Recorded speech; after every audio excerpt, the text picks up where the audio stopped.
Good afternoon, Ria from Maisie Moo here. I am jumping on today to show you how to put together these new keychains that I've popped in the store. Now there's two listings. There's one for cats, which includes this cat paw. I've also got two cat heads, one with a heart and one with a paw in it, and we're going to be making one of the cat heads today. I'm also going to be listing some for dogs, so it's a slightly different shaped paw.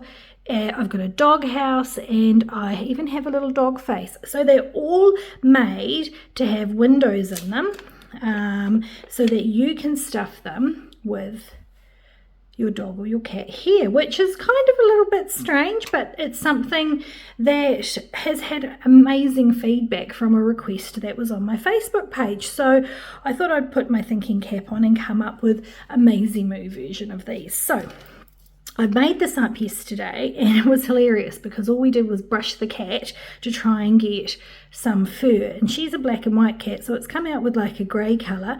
And what I've done is I've stuffed it through a hole at the top here. So you can see how I've designed this is two pieces, which we've got here, which is what we'll be sewing, two pieces, and we're going to be using snaps. And then we've also got whatever your choice of hardware is, which will be attached as you're sewing around. So really the best thing for me to do is just to get started. So what you're going to need is your two sides. So all of them are the same. They've all got even though they're different shapes, they're all going to be sewn together in the same way. And you have got a cutout with holes, so it's actually got the holes cut out in your clear window, and I'll put a link for what you can use for this. Do you know, I've actually just used the cover the cover from one of my mats because I didn't have any, but it works actually quite well. You can get faux leather that's clear as well that you can use, but these you buy them as acetate sheets, they're called, and they do cut out on your Cricut. So what we're doing is, first of all, we're going to be attaching the snaps. So these are just plastic cam snaps, starting out from behind here, and we're going to be putting our snap in. Now you can see once we put this snap in, the hardware that's on there, unless obviously you're using a split ring, you can attach it later, but I'm going to pop it in now. Once you've put your hardware in, especially if you're using something like a clip like this, you're not going to be able to take it off again. Okay, so keep that in mind. So all we're going to quickly do is pop these on.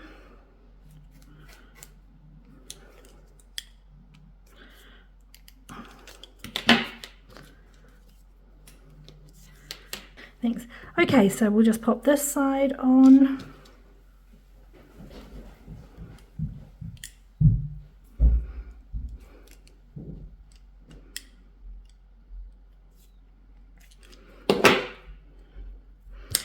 Okay, so we've got our snaps there. You can see they'll just snap together. That's cute. You've got a little bit of a hint of this pretty faux on the back of this one.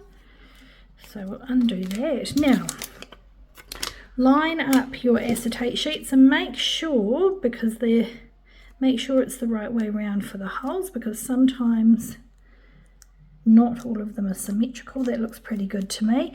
And what I've got here is a large-eyed needle, which we use a lot of, some embroidery thread. I'm going to go with pink.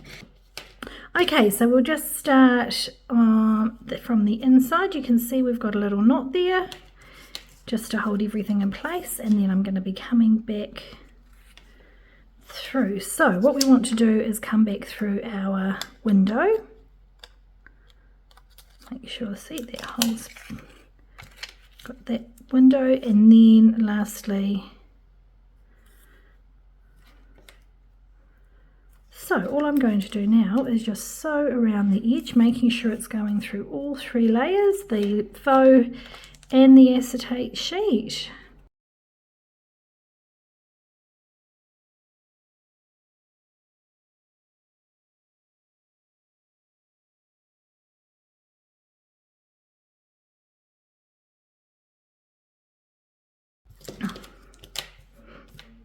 Okay, so when you get to this part here, you'll notice on the back of your backing piece there are no holes across the back, and that's because there is a gap there for stuffing your shape. So what you will do is you're stitching the acetate to the front piece, but you're going to just have a couple of stitches coming through.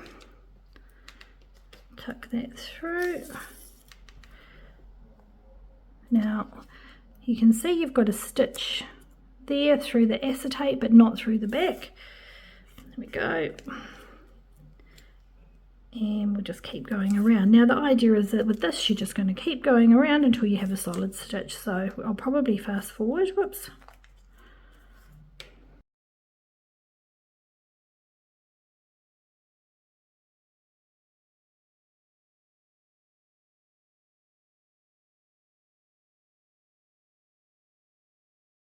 Okay, so you can see I've come back to the top. I'm just going to keep going around, and all you do is you keep stitching through and filling the stitches that you missed so that we create this lovely solid stitch. It also gives your design a neat border.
Okay, there we go. So one last stitch, and I'm going to take my needle up. You can see I'm coming up and out through the middle. There we go. And then all I'm going to do is I'm actually going to just pass it through again and creating that loop like we do. Back through the stitches again, making sure it's gone through that loop. So when we pull it, whoops, try that again.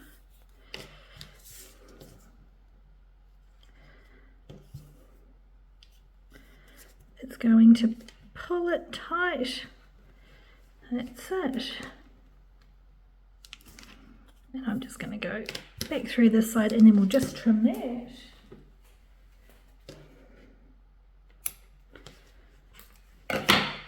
Okay, pop that there. Right, we've completed our key ring. So all that's left to do now is to put your hair in there.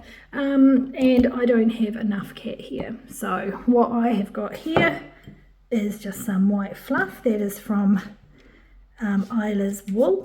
And all you simply do is you get your hair or whatever it is you're using, and you just push it into the body of, okay,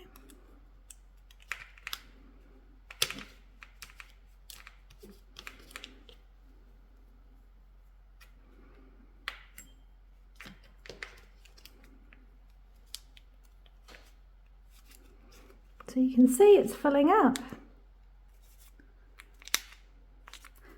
Okay, it's all very hairy. Alright, so obviously you can make this nice and plump. It depends on how much hair you have or you want to put in there. And then all you do Now, if you're going to keep collecting the hair and putting it in there, you could just leave that open. If you wanted to, you could run a line of super glue there if you're concerned, but it's actually such a small hole, and the way that we've closed it off with the snap means that your hair stays secure. So really, it's as easy as that. Now, as I say, this is for the cat. It's exactly the same for the dog, so I'll be linking to the same video. But I hope you enjoy making these. Can't wait to see them popping up, and have fun creating. Thanks, bye.